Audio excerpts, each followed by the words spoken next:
Okay, so in this video I'm going to talk about arrays and array formulas. So if you're not familiar with arrays, this will be probably a pretty good introduction.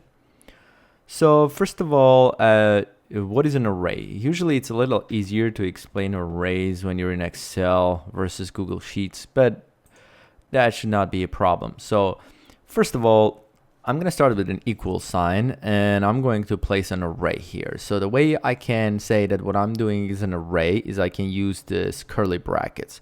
So what I have in between this curly brackets is my array.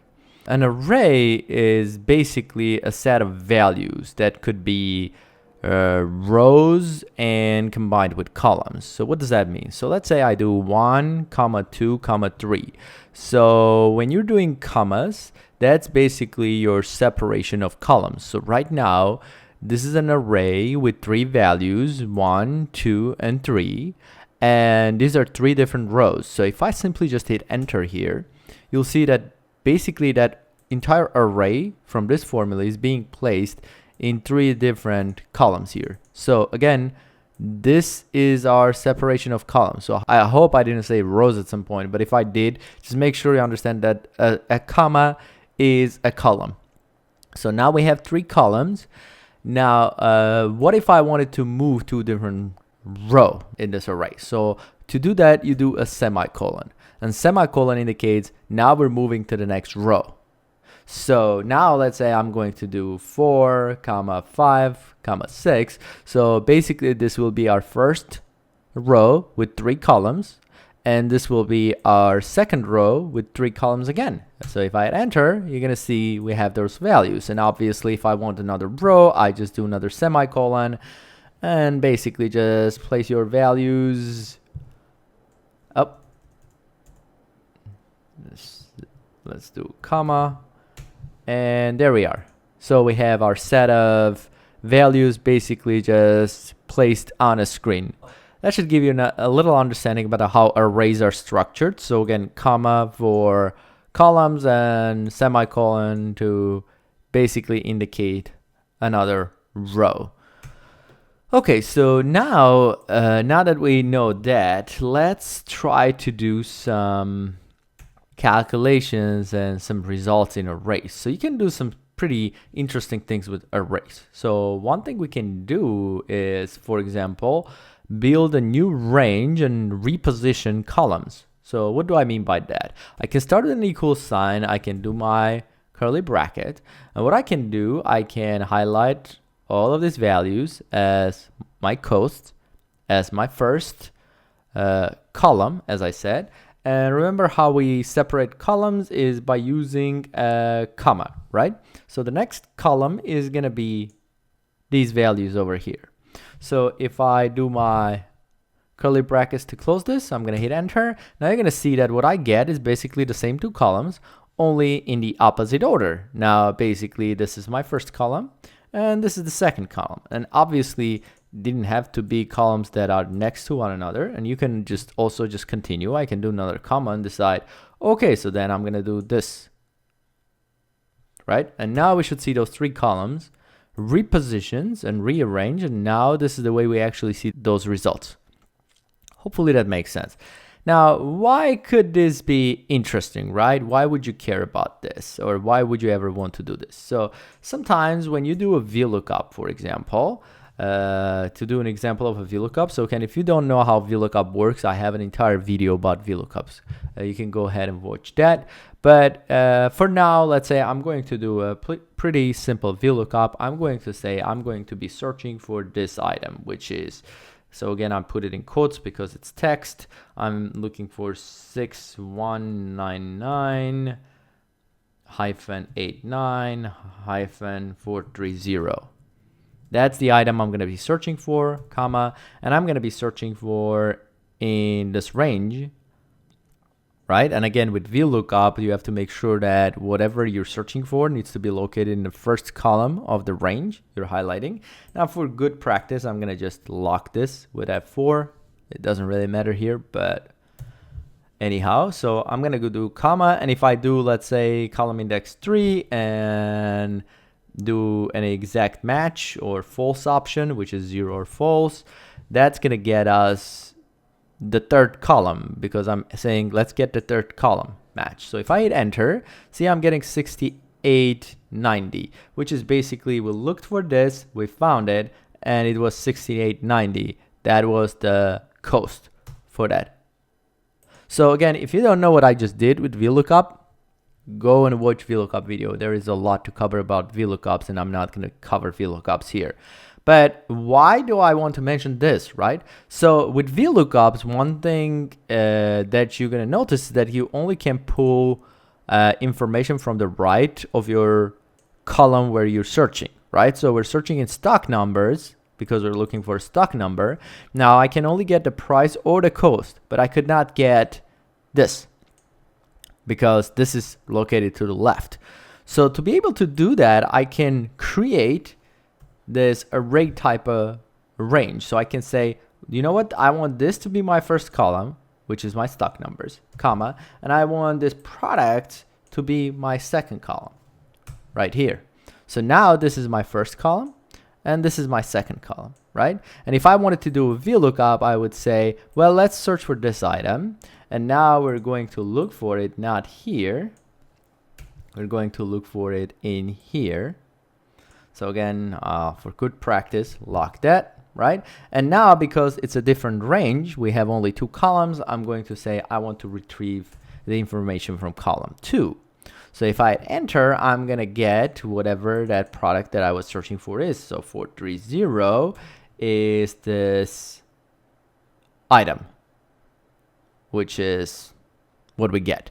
Now, obviously, we don't want to do this range on the site. We want to somehow incorporate that in our formula so we don't have the site stuff sitting here. So to do that, I simply go back and copy this array that gives me this result. And I can think about it as a result range. I can hit escape, go back here, and instead of providing this range for our lookup, which is this one over here, I'm simply going to paste that range here. And if I hit enter, that's going to work just fine. Now I don't need this anymore here. So I basically put that right in my formula and it works. Now again, for good practice, I'm going to lock this. I'm going to lock this. And there we are. We have our end result. So that's something you can accomplish by rearranging columns. Now VLOOKUP works to look inside of this column and retrieve data from that column, right? So what else can we do with arrays, right? So again, the thing with arrays is that there are really unlimited things you can do. And once you really understand the core or how things work, then you're going to figure when you could potentially use something like arrays.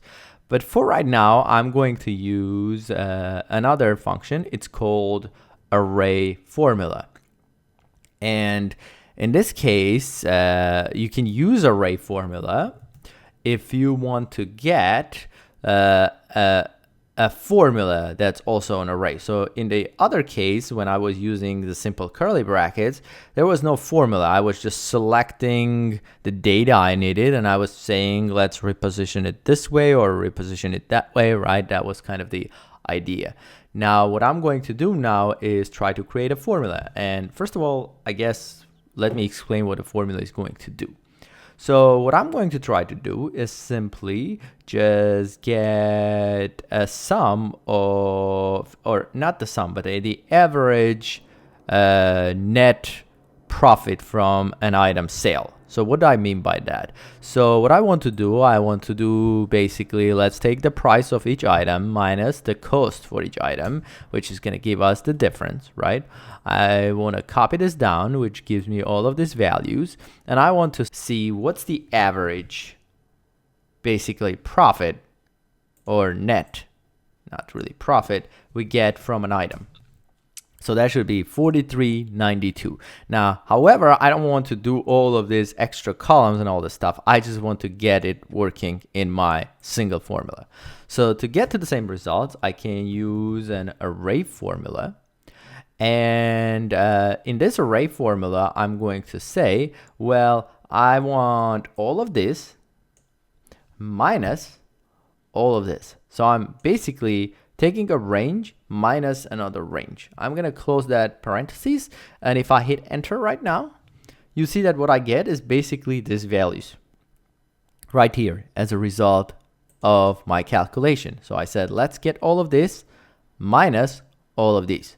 And at this point, I want to do the average of all of those. So I can wrap that whole thing in a function, average, hit enter, and I'm getting exactly the same value. And now I don't need this extra column to get to my result. Hopefully that makes sense. So that gets us our average, which is, then we take our array formula results and average it out. And we get 43.92. Hopefully that makes sense. Now, other thing we could do, let's say we could get, like, what's the average profit margin, right? What does that mean? So how do I get average profit margin, right? So I need to get something like profit margin here. And to get our profit margin, so if I take the cost of the product and divide it by the price of the product, it's going to tell me what percentage of this product is the cost. So 78% of the price is the cost of that product right now. So to get to the actual profit margin, that's basically the remaining 22%, which is the rest that remains. So to get to that 22, we have to take 1 minus this 0.78 to get that to that 22, 0.22. So I just go here and do 1 minus that, and that gets me to that 22%. And if we copy it down, that's our profit margins.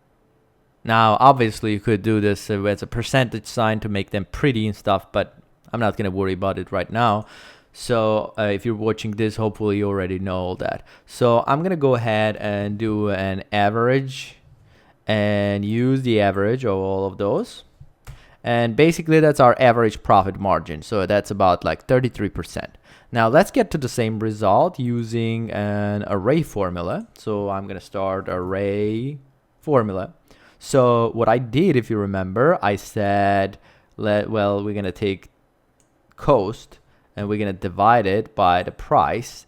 But that gave us like what percentage is the cost out of the price. Now what I want to do is do the opposite, which is 1 minus that, which is what I did in my other formula. And then just close this parenthesis right there and hit enter. And that should give me, again, exactly the same thing. So basically I did the same type of formula as I did before over here, which is 1 minus this divided by this, only I did it with the entire range of items I have, and I have my array formula around it to treat it as an array. So now to get to my average, again, I simply have to just take this thing and put it inside of my average function. And again, lowercase, uppercase, average doesn't matter here, but there it is. I get to the same number. That's our average profit margin. So again, I don't need any of this again. That's going to get me my average profit margin. Another thing you may want to get, I guess, is, for example, get your bottom or top 5 highest margin products.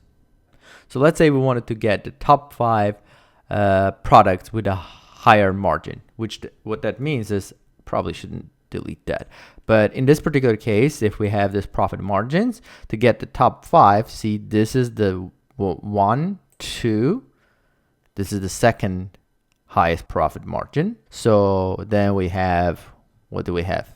I guess this is 0.38s and then 0.36, or no, we have this 0.4. Anyways, we just want to get the top 5. So first of all, how do we get the highest profit margin item? So to do that, again, a lot of this is going to be the same to get the highest profit margin item. So this gets us the average, what I did. So if I simply just did max instead of the average, that should give me the highest profit margin that I have out of my different items. Now we want to, let's say, get top 5. So how can we get something like that? So the way we can get something like that, we can basically sort all of these prices. And then once we sort and we get the highest 5 on top, then we can just get the top 5, and that will get us those products. So how can we do this? So again, so if I have, let me just take off this max. And this was our array formula that was giving us the set of values, see, with their margins. Now, what I can do, I can use a function called sort. And see, the sort, the first thing is the range, which is going to be provided by this array formula. And then what I want to do, I want to say, comma, which column I want to sort by. I want to sort by that same column. So that's the first column in here, right? So that's the first column, and comma. And finally, do I want to sort this ascending or descending? So is ascending is the true option. I don't want to have it as ascending, so I can either do false or I can do 0. So I'm going to do false here, close my parentheses, hit enter. So now you can see we got all of these results sorted, right? So 1, 2, 3, 4, 5, and etc. So we wanted to get this top 5. So how can we do that? For that, we can use another function around this. So I'm just going to cut this so I can paste it so it's not confusing. And the function is called ARRAY CONSTRAIN. And what this does, it's basically going to only allow us to get set of results instead of getting all of the results. So what does that mean? So the first thing is the range. So the range is going to come from that formula we had. And then I'm going to do comma, and then it says, how many rows do you want to get out of that? So what I want to do, I want to get 5 rows, comma, because we want top 5. And how many columns we want? Well, we have a single column of values. So I'm going to do 1, close my parentheses, hit enter, and there it is. We have our top 5 highest margin products as a result of this. Now you could say, I want to do the average of my top 5. You could just wrap this whole thing in an average function. Now, what if we simply wanted to return the whole data set? We wanted to just find those top 5 items. So we want like this, we want like this, we want like this, and we want like this. We want to return all of those. Instead of just getting the numbers, we want the entire row. Okay, so let's try to do something like that. So I'm going to clean that up. I'm going to remove this too. And maybe delete this as well. Now, what I want to do first is I want to create a new range of items. So what do I mean by this? So first of all, let's just start with that array formula. And my array formula, remember what I did? I said, let's take 1 minus our cost divided by our price. And if I close this, I hit enter, I'm getting this new column profit margin that we need. We're assuming that we don't have this extra column, right? And that's going to be this extra column. I'm actually going to cut this and move this over here. So, I probably should have moved it a little down here. Okay, that's fine. Anyhow, so that's the same thing that I get here.